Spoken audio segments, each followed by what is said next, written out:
Karibu tena mtazamaji na shukrani sana kwa kuwa nasi. Leo tunakuuliza, je, unadhani kuna haki na usawa wakati wa uchaguzi wa mchujo, yani nominations katika vyama vya kisiasa? Justus kutoka Mombasa anasema la, kwa sababu mtafanya uchaguzi lakini atatangazwa mtu ambaye chama kinamuunga mkono. Na ni swala hili tunataka kuliangazia tukiwa na wageni wetu hapa studioni, tuweze kujua ule ukosefu wa usawa na haki huwa unatokana na nini. Leo tuko naye Judith Pareno ambaye ni mwenyekiti wa bodi ya uchaguzi ya kitaifa ODM. Shukrani sana. Wametoka kuandaa nominations weekend iliyopita. Sijui kuiwapo kuna malalamiko ambayo yametoka, ambayo yamewafikia na yanashughulikiwa vipi, atatuambia muda sio kwa mrefu. Na Joseph Kioko ni mjuzi wa masuala ya siasa na uongozi, watakuwa kitujibia maswali haya muda sio kwa mrefu. Lakini kwanza kabisa tuanze kwa kusikia kutoka kwake Jeff Kirui. Kutwa nzima amekuwa katika eneo la Kibra kuangazia swala hili, kuangazia wenyeji wanahisi vipi baada ya shughuli hiyo ya mchujo kufanyika. Jeff Kirui, ni yapi ambayo umegundua kutoka kwa wenyeji? Wameridhika na matokeo ya mchujo huo? Naam, asante sana Zubeida. Kama ilivyo ada ya mja ni kwamba hapa kosekani tetesi kutoka hapa na pale, na baadhi ya wale ambao tulizungumza nao, kuna wale ambao wanaonelea kwamba uchaguzi huo ulikuwa na tashwishi hapa na pale. Kuna wale ambao wanasema kwamba majina yao hayakuwepo kwenye orodha ya wanachama wa chama hicho cha ODM, na ni vyema kwamba mwenyekiti wa bodi ya uchaguzi chama cha ODM Judith Pareno pia yupo hapo kuweza kuelezea zaidi kuhusiana na uchaguzi huo wa mchujo uliofanyika Jumamosi. Na ilivyo sasa ni kwamba takriban wagombea 10 wameweza kuidhinishwa kuwania kwenye uchaguzi huo mdogo ulioratibiwa kufanyika tarehe 7 mwezi Novemba, kumaanisha kwamba kuna wale ambao hawajaweza kuidhinishwa, mojawapo akiwa ni mgombea kutoka chama cha ODM McDonald Mariga, ambaye anatarajiwa kwamba atawasilisha stakabadhi zake kwa tume huru ya uchaguzi IEBC hapo kesho adhuhuri. Na pia kuna mgombea wa chama cha ODM ambaye ni Imran Okoth, ambaye hajawasilisha stakabadhi zake kwa tume huru ya uchaguzi IEBC. Kwa msingi kwamba kuna mmoja wa waniaji ambaye ameenda kwenye jopo la kutatua migogoro chamani kulalamikia zoezi la uchaguzi wa mchujo wa chama hicho cha ODM ambaye ni Ochieng Orero. Na kabla ya kuwasilishwa kwa jina ya mgombea wa chama cha ODM ni sharti kwanza mwanzo mgombea huyo waweze kutatua migogoro yote iliyopo chamani. Lakini kufikia sasa ni wagombea 10 ambao wameweza kuidhinishwa, mmoja wao akiwa ni Ramadhan Hasim ambaye anawakilisha chama cha Ford Kenya. Lakini kufikia sasa ni kwamba pindi tu wagombea wote watakapowasilisha stakabadhi zao kwa tume huru ya uchaguzi, ndipo sasa mchakato wa kupiga kampeni utaanza rasmi, na unatarajiwa kwamba kampeni zitakamilika saa 48 kabla ya siku ya kupiga kura. Haya ni kwa mujibu wa tume huru ya uchaguzi IEBC. Na ilivyo kwamba ni kwamba chama kina uwezo ama mamlaka ya kuamua mfumo upi wa kupata mwaniaji ama mgombea ambaye atapeperusha bendera ya chama hicho. Huenda wakaamua kufanya uchaguzi wa mchujo, huenda wakaamua kuwapiga msasa wa waniaji wote wa tikiti, au uwezo wakapeana tiketi ya moja kwa moja. Na kama ilivyoshuhudiwa ni kwamba chama cha ODM kiliweza kufanya uchaguzi wa mchujo. Chama cha Jubilee kikapiga msasa wagombeaji wake na kumpata mgombea mmoja, na chama cha Ford Kenya kiliamua kupeana tiketi ya moja kwa moja sawa na chama cha ANC chake Musalia Mudavadi, chama ambacho kimeweza kumworodhesha Eliud Owalo kuwa mgombea wa chama hicho. Eliud Owalo, kumbuka kwamba alikuwa mshauri wa kinara wa chama cha ODM Raila Odinga, ila akavuka ukumbi akajiuzulu kutoka chama cha ODM na akaenda kuingia chama cha ANC. Tutasubiri kutathmini hasa kinyang'anyiro hicho kitakapo bainika ni nani haswa ndiye kusema. Kumbuka kwamba chama cha ODM kina ufuasi mkubwa kwenye eneo bunge hilo la Kibra, na ni eneo bunge ambalo lina takriban wagombea wapiga kura 1118, na tutasubiri kujua mbivu na mbichi, ikibainika kwamba sasa ni kinyang'anyiro kati ya chama cha ODM, chama cha Jubilee, chama cha Ford Kenya na chama cha ANC. Zubeida. Naam, Jeff, awali kidogo umeteleza ulimi, umesema McDonald Mariga ni wa ODM. Si ni Jubilee eti eh? McDonald Mariga ni mgombea wa chama cha Jubilee. Naam. Kwa hivyo ulipozungumza na wenyeji, wanasemaje hasa kuhusu mchujo huo na uchaguzi ambao unatarajiwa katika eneo hilo? Kwa ufupi tu kabla ya kumsikiza mwenyekiti.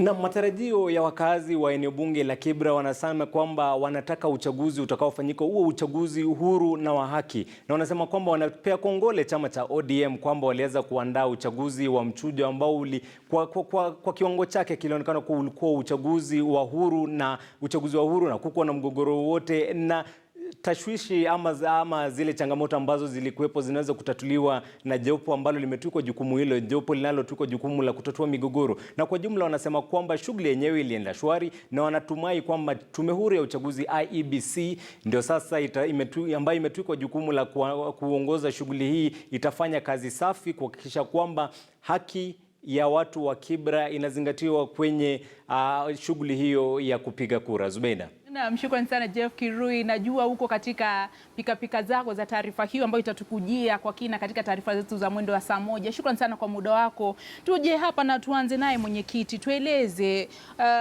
uchaguzi kweli ambao ulifanyika, uchaguzi wa mchujo uliofanyika katika eneo la Kibra, unaweza kutuhakikishia kwamba ulikuwa wa huru na wa haki? Asante Zubeida. Nataka kusema kwamba hata umesikia kutoka the horse's mouth kwamba hata wana Kibra wenyewe wamekubali kwamba ulikuwa wa huru na amani, na nafikiri nchi yote ilikuwa inatazama kwa sababu sisi ndio chama peke yake tulifanya mchujo na ilikuwa kila mtu anatazama.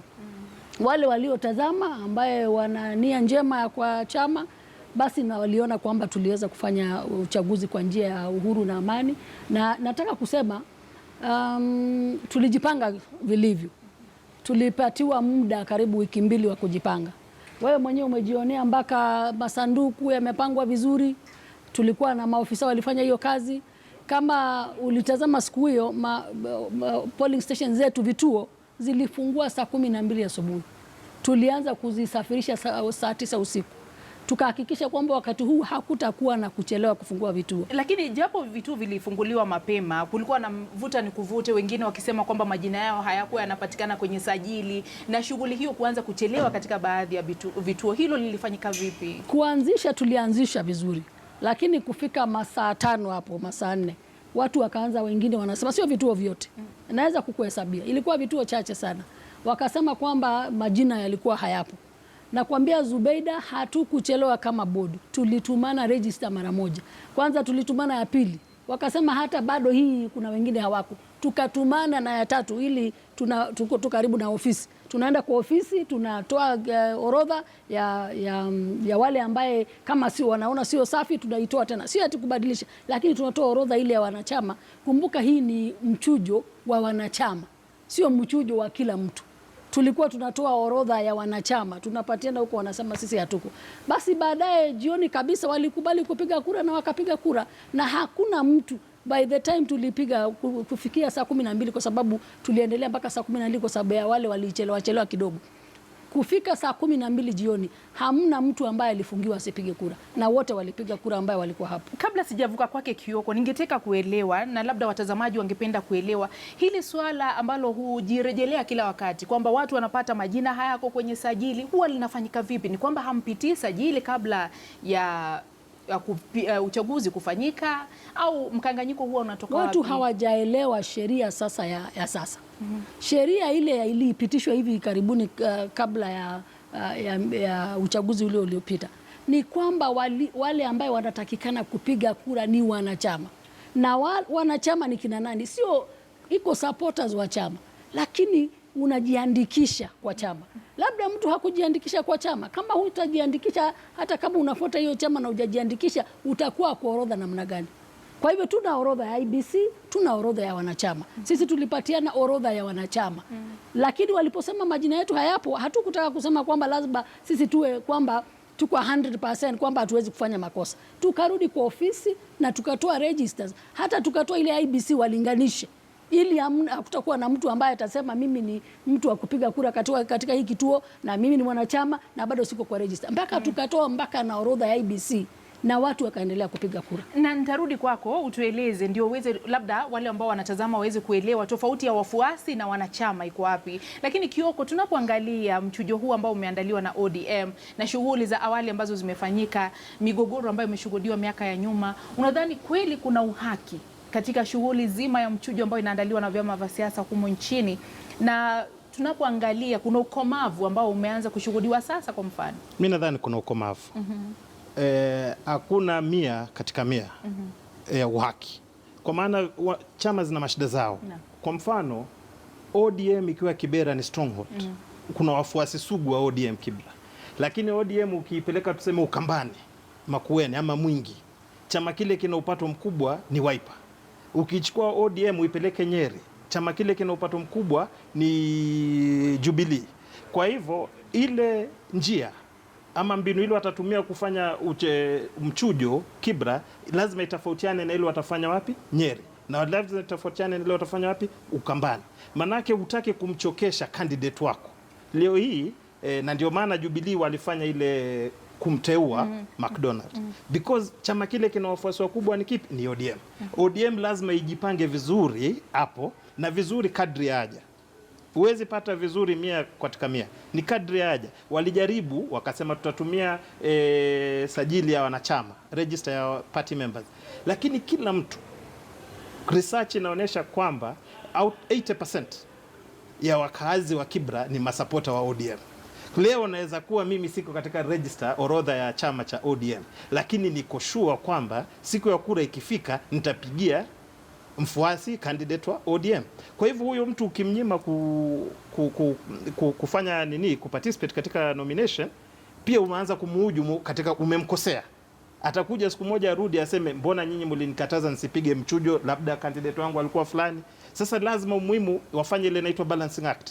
Hawezi kuwa wakisema sisi kama ODM tutafuatilia list ya wafuasi wetu sugu ambao wameenda wakalipa shilingi 10. Pili, lazima uelewe hii kitu inaitwa register. Nani ndo anaishikilia? Hii kitu kinaitwa party membership card. Nani ndo anaiprint? Leo hii mimi kama mwanasiasa napigania kiti cha ubunge cha Kibra. Ni muhimu nijue kama ni chair lady Judy ndo ana print ama ni wewe ndio una print, na ni vipi hizi kadi ile kizungu inaitwaje, authenticity. Hizi kadi ni za kweli. Manake kama hatujui nani ndio printer na nani amezishikilia hizi kadi, kesho wewe utaenda print zako gushi. Na ukiprint zako gushi, niende nitengeze register yangu gushi. Na nikishatengeza register yangu gushi, Judy akisimama akisema hii ndio register, mimi natoa nyingine hii.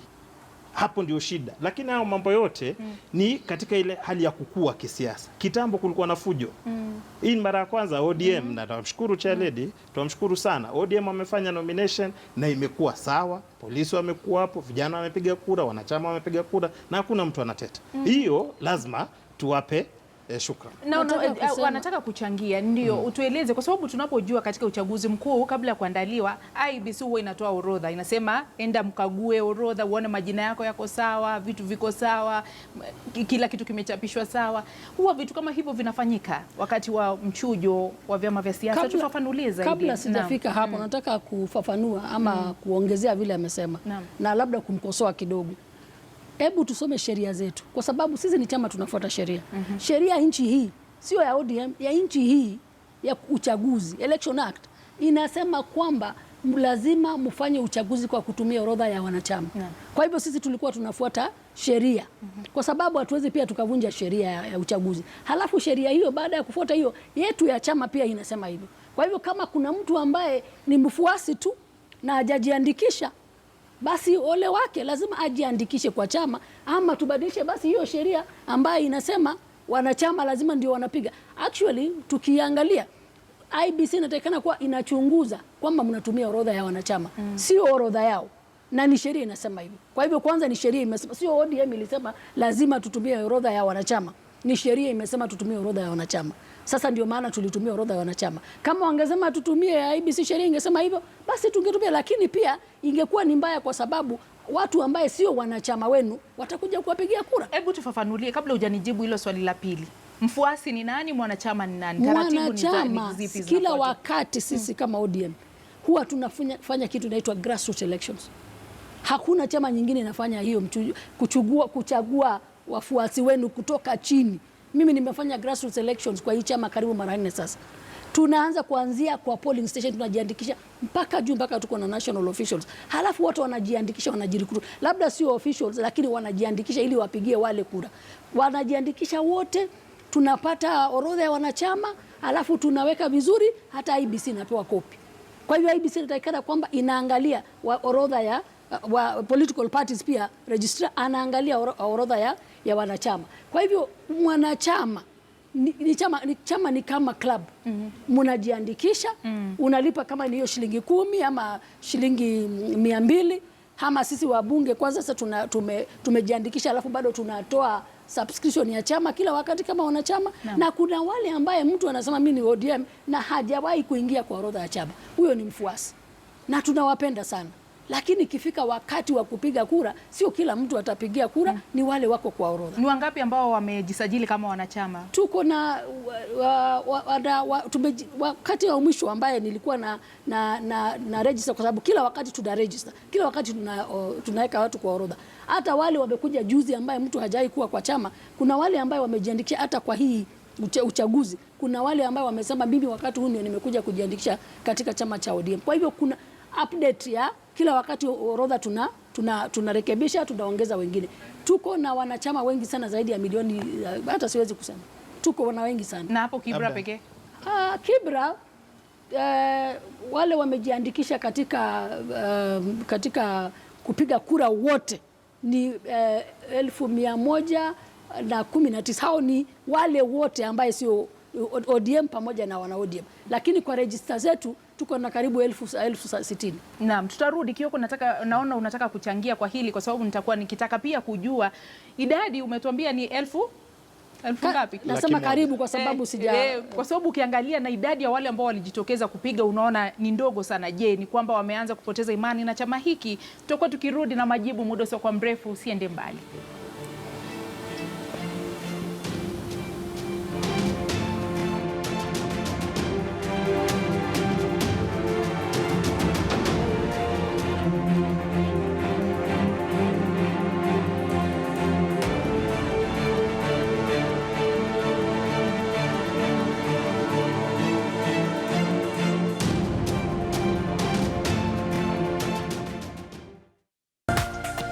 This is KTN News.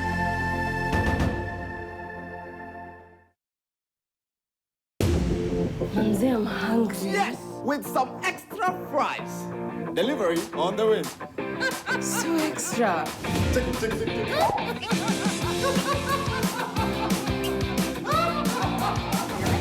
Aren't you tired of hoping for candidates? So extra. Has to be extra because extra data is always better with extra minutes. Dial *544# to subscribe and share live extra. Telkom, moving with you.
Vidokezo vya KTN leo vimeletwa kwako na KCB M-Pesa. Asipo nikakuja huko nikaambia huyu jamaa huko kimeumana. Akaniambia kama kimeumana fanya nini? Enda uchukue watoto fanya nini ukuje nao. Si umefukuzwa na mimi simenyang'anywa Sasa kilio kwa wabaya wawili wapatani, wazuri wawili wafanye nini? Pia waishi pamoja. Wanawake wawili wawashangaza wakazi huko Busia kwa kubadilishana mabwana zao. Kisa na maana tutakujuza. Spika wa bunge la Kisumu Onyango Lon na wengine waachiliwa kwa dhamana ya shilingi milioni 10 kwenye sakata inayowakabili ya ufujaji wa fedha katika mamlaka ya ustawi wa Ziwa Victoria. Wakulima wapatao 200 wameandamana huko Naivasha, eneo la Ndabidhi, wakilalamikia kunyimwa hati miliki ya shamba lao lenye ekari 1004. Na kwenye makala ya teknohama, shule ya sekondari ya Tambach ni miongoni mwa shule zinazotumia teknolojia kudhibiti nidhamu ya wanafunzi.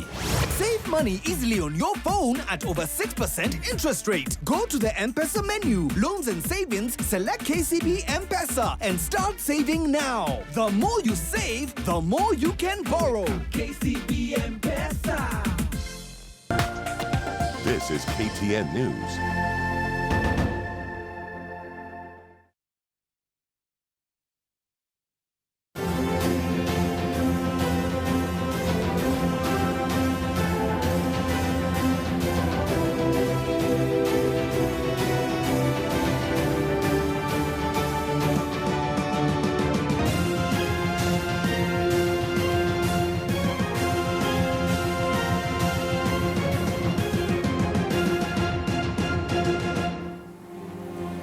Karibu tena mtazamaji. Zubeda dadangu, hii Kenya ni ile ile, nomination ni kisingizio. Mjumbe wa Kibra alichaguliwa kitambo. Huyu ni Njuguna wa Isli.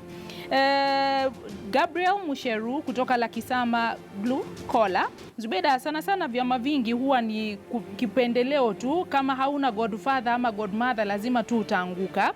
Mwingine anasema kwa mara ya kwanza katika historia ya mchujo wa ODM, baba ametufurahisha kutuachia nafasi ya kuchagua mkazi wa Kibra kwa njia ya mchujo iliyokuwa free and fair, japo midomo zilizo chumvi hazikosi kusema. Huyu ni Shafi. Nomination ina depend na party, si mtu binafsi. Huyu ni Jackson Kaptich akiwa Signature Hotel, Lesos Junction, Nandi County. Mwingine anasema Zubeda, KTN mko mbele tu sana kwa news, sisi tunawapenda sana. Shukrani sana. Mama Judith Pareno, ningependa kujiandikisha kuwa mwanachama wa ODM, nifanyeje? Hajatupatia jina lake. Madam Pareno, unafanya kazi nzuri sana, wewe ni hero, God bless you. Hajatupatia jina lake. Mwingine anasema ni Jones Leparpiri. Jina lako gumu kweli.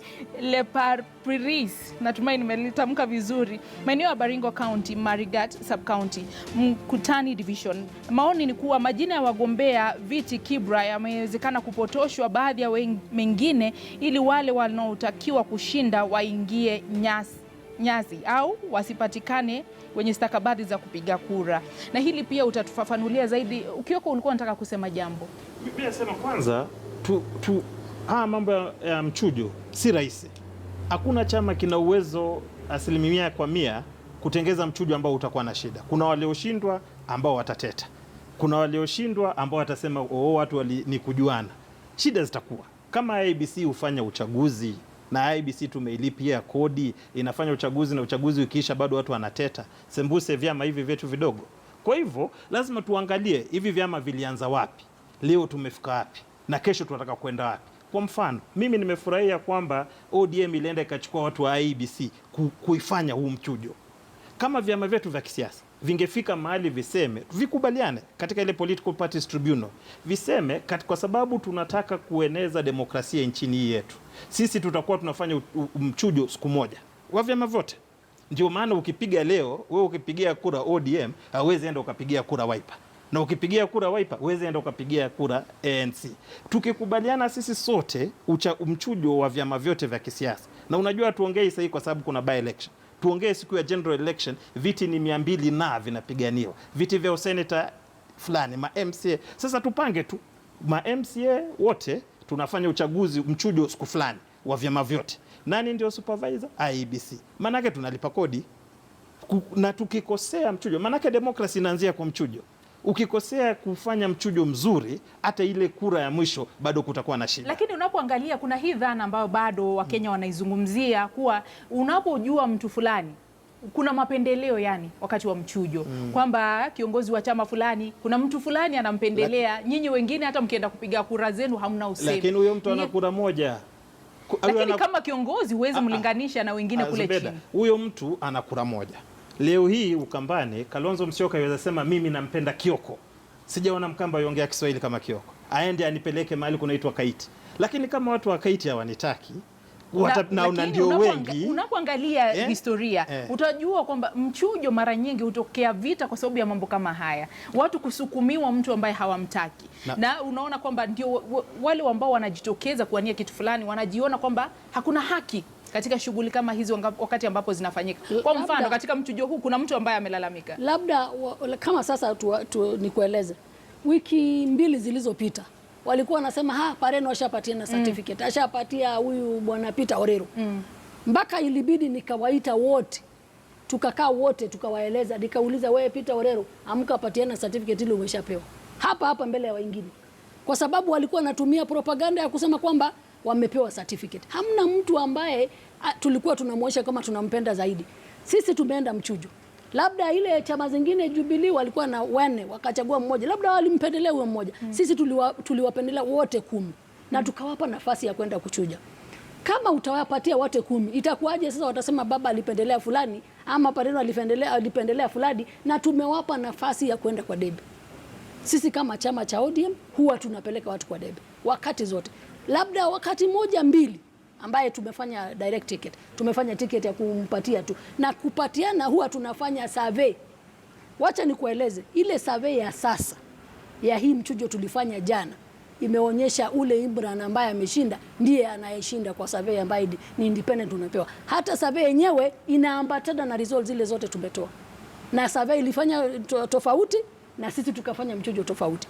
Kwa hivyo huwa tunatumia upelelezi fulani kujua nani anayependelewa ndio tupatiane direct ticket. Na sheria zetu zinakubalisha, na hauwezi kusema sheria ya chama nyingine iende ingeliliwe na chama nyingine. Sisi tuna sheria zetu, bora tufuate sheria. Wanachama wamepitisha hiyo sheria, hatujadhulumu mtu. Na ni vizuri vile ambavyo Kioko naja kwako vile ambapo umemtaja Imran, kwa sababu kuna tetesi nyingi ambazo zimejitokeza sasa katika mitandao ya kijamii. Kuna zile wanaita screenshots ambazo zimetolewa, zinachaga kila mahali, wanasema alilipa shilingi milioni 2 ndiposa apewe nafasi. Utatuhakikishia vipi kwamba hayo kweli hayakufanyika katika chama cha ODM? Wacha nikwambie Zubeida, kama ingekuwa Judy Pareno anapokea hongo, singekuwa peji niko sasa hivi. Nimekuwa kwa hii board karibu miaka 10. Board inakuja, inapita, inaondoka. Nyingine inapita, inaondoka. Inapita, inaondoka. Pareno amebaki. Kwa hivyo huku hongo na Imran. Siwezi kushika hongo la mtu. Alafu juzi tarehe 6 walikuwa wanasema nimehongwa na mzungu. Hati tuna mark ballot paper huko Orange House. Walikuwa wameanza kwa mtandao. Mimi hiyo haikunitisha, kwa sababu mimi na Mungu wangu najua ukweli. Siwezi kaa hapo miaka 10 kama ningekuwa nafanya mchezo kama huu. Halafu sasa wameweka kwa mtandao. Hiyo ni propaganda ya wale ambaye wanataka kuharibia chama.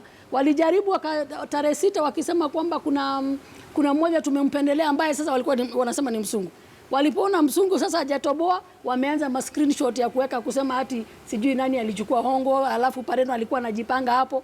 Ole wenu wale ambaye ampendelei yale tumeyafanya, ni kwa sababu wameona tumefanya mazuri zaidi. Mimi nimepata tangu jana hongera. Sijawahi kupata hongera namna hiyo, kwamba tumefanya kazi nzuri kama chama, kwamba watu wamefurahi. Kibra wenyewe mmewasikia sasa hivi, wameulizwa na huyo mtangazaji wenu, wanasema wakati huu tunashukuru baba, tumepata uchaguzi ambaye ni wa huru na haki. Sasa hongo imetokea wapi? Na tuliwaka watu 10. Wao walikuwa kwa polling station, wao walikuwa na agents kwa kila mahali. Nimewapanga wote, nikaeleza hawa ndugu zetu ambao walikuwa wanagombania wote, tukakaa chini. The only ile kitu kimoja tu ambaye mwenyewe watatu kwanza walitaja the whole day, wakati wote walisema register, na hiyo register nilihakikisha mara 3 hapa Orange House na Kibra. Ni dakika ngapi? Ilikuwa na riders 10 wakisema hapa kuna register ambaye haiko safi, na tuma nyingine. Mpaka jioni masaa 12 wale candidates peke yao walilalamika register, na walinipigia mimi simu. Tuliwapa hotlines 2, tukawapa simu zetu zote pamoja na commissioners wote, ili waweze kutueleza shida zile wako nazo kwa ground. Mimi nilipigiwa simu na Imran, kaniambia register mbaya. Nilipigiwa simu na Brian Shem, wakasema register kuna majina hayako. Nimepigiwa simu na karibu 3 tu, wengine wote, hata huyu Peter Orero ambaye sasa abefile jana malalamiko, hakunipigia simu hata dakika 1 kunieleza Pareno hapa nina shida. Na niliwaeleza, ukiwa utapata shida, simu wazi, simu 5 ziko wazi, piga simu. Tulikuwa na call center ya kupokea malalamiko. Hamna malalamiko ila watu kusema register jina langu halipo, na register nikachukua na nikawapelekea. Na utatuambia tukifunga, Oraro amelalamika kuhusu nini. Tukija kwako Kioko, katika zile kauli za mwisho, tunapoangalia kinyang'anyiro hiki cha Kibra, wengi wanatafsiri kwamba ndio uchaguzi ambao utaamua hatma ya chama cha ODM. Yaani imekuwa ni kama kinyang'anyiro baina ya Raila Odinga na Uhuru Kenyatta dhidi ya William Ruto. Je, tafsiri yako ni sawia? Hiki kiti ni cha Raila. Tuache kudanganyana. Kiti ni cha Raila. Tutazungushana hapa, tucheze shere, tufanye nini? Mimi nadhani huu kijana Imran na ndugu yake marehemu walielewana sana. Marehemu akiwa hospitali, kijana alitengeza Kibra, aliifanyia kazi, ni kama yeye ndio MP. Sasa baada ya Mungu kumchukua marehemu, ilikuwa natural kwamba aende mchujo, atapita. Na mimi sisemi kuna kipendeleo, ni kwamba kazi ile nzuri ya Okoth ambao watu wanaiongelea, yule alikuwa manager wa Okoth wa CDF na alikuwa PA wa Okoth, ni ndugu yake Imran. Lakini wengi wanasema Mariga pia ana nafasi nzuri sana ya kumbwaga. Mimi nadhani Mariga ana jina zuri, lakini jina zuri haimaanishi utapata kura. Kulikuwa na mtu mmoja Amerika alikuwa anaitwa Colin Powell, na watu walimpenda sana na wakamsisitiza asimame. Akasema yeye ni general, hajui kama hili jina lake litampa kura, na hakuingia siasa. Mariga ana jina zuri, labda hii nkujaribu, ajaribu watu wamuone kama mwanasiasa. Mimi namtakia heri, mimi si Mungu, simtakii mabaya, namtakia heri. Lakini Kibra ina wenyewe wanajulikana. Na labda nitakualika siku moja tuangazie hii mipaka ya kisiasa. Tutaiangazia sana. Kwa hivyo Orero, kwa neno moja mnashughulikia kesi yake. Kwa ufupi sana muda umekwisha kabisa. Nataka kusema bwana Peter Orero alifile appeal jana jioni, karibu saa 12 jioni. Tulingojea mchana wote, hawakufile mchana wote, wakafile saa 12. Hivi sasa nafikiri hiyo appeal imeshasikizwa. Nimesikia mara ya kwanza kwa sababu sikutaka kuingililia, sababu mimi nimemaliza kazi yangu. Mimi nimesema Imran ameshinda. Appeal imeenda kusikizwa na nina haki kwamba itamalizwa leo kwa sababu kesho lazima asubuhi tupeleke candidate kama ODM wetu katika IBC, apokelewe katika IBC. Alafu nashukuru ndugu yangu kwa kujua ukweli kwamba Kibra ni ya baba ina wenyewe, lakini tunakaribisha wageni na tunawatakia kila laheri. Shukrani sana. Judy Pareno ni mwenyekiti wa bodi ya kitaifa ya uchaguzi ya ODM. Shukrani sana kwa ufafanuzi ambao umetupa kwa maswali ambayo yametumwa na Joseph Kioko, mjuzi wa masuala ya siasa na uongozi. Shukrani sana kwa muda wenu. Mtazamaji, sina la ziada, nampisha mwenzangu Mary Kilobi Atuoli kwa taarifa za KTN leo. Tukutane kesho Mungu akitujalia. Jina langu ni Zubeida Kome, mfasiri kwa lugha ya ishara amekuwa ni Sandra Rose. Usiku mwema.